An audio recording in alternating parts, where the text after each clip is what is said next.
অগস্ত্যের সাগর পানের কথা। দেবতাগণের নিকট দানবদের অত্যাচারের কথা শুনিয়া নারায়ণ বলিলেন, ইন্দ্রের হাতে বৃত্রাসুরের মৃত্যু হইলে পর কালেয়গণ তোমাদের ভয়ে পলায়ন করিয়া সমুদ্রের ভিতরে আশ্রয় লইয়াছে।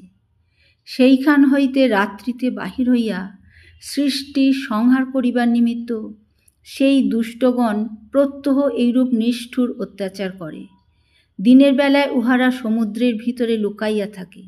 যতদিন উহারা এইরূপে সমুদ্রের ভিতরে লুকাইবার স্থান পাইবে, ততদিন উহাদিগকে বধ করিতেও পারিবে না, অত্যাচারও বারণ হইবে না। সুতরাং তোমরা সমুদ্র শুষিবার উপায় দেখো, তাহা ভিন্ন এ বিপদ আর কিছুতেই কাটিবে না। আমি একটিমাত্র লোকের কথা জানি, যাহার সাগর শুষিবার ক্ষমতা আছে। তিনি হইতেছেন মহামুনি অগস্ত্য। এ সংসারে আর কাহারও দ্বারা এ কাজ হইবার সম্ভাবনা নাই। এ কথা শুনিবা মাত্র দেবতারা নারায়ণকে ধন্যবাদ দিয়া অগস্ত্যের আশ্রমে গিয়া উপস্থিত হইলেন। তাহাদের নিকট সকল কথা শুনিয়া অগস্ত্য যখন সাগরের জল পান করিবার জন্য যাত্রা করিলেন, তখন আর সংসারের লোক কেহই বসিয়া থাকিতে পারিল না।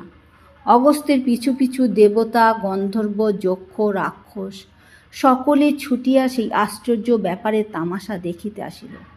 সমুদ্রের ধারে আসিয়া অগস্ত্য দেবতাগণকে বলিলেন, আচ্ছা, আমি সমুদ্রের জল পান করিতেছি, আপনারা আপনাদের কাজ শীঘ্র শীঘ্র শেষ করিবেন। এই বলিয়া অগস্ত্য মুনি ক্রোধ ভরে সাগরের জল পান করিতে লাগিলেন। না জানি তখন কি ঘোরতর চোঁচো শব্দ হইয়াছিল। এমন অদ্ভুত কাজ দেবতারাও কখনো চক্ষে দেখেন নাই। তাহারা আশ্চর্য তো হইয়াছিলেনই, তাহা ছাড়া যতক্ষণ সেই চোঁচো শব্দ চলিয়াছিল, ততক্ষণ সকলে মিলিয়া চিৎকারপূর্বক ক্রমাগতই অগস্ত্যের স্তব করিয়াছিলেন। এইরূপে সমুদয় জল খাওয়া শেষ হইলে দেখা গেল যে যত রাজ্যের অসুর সমুদ্রের তলায় কিলবিল করিতেছে। তখন আর বাছাগণ যাইবেন কোথায়? দেবতাদিগের অস্ত্রের ঘায়ে দেখিতে দেখিতে পাপিষ্ঠদিগের প্রাণ বাহির হইয়া গেল। কয়েকটা মাত্র পাতালে ঢুকিয়া রক্ষা পাইল।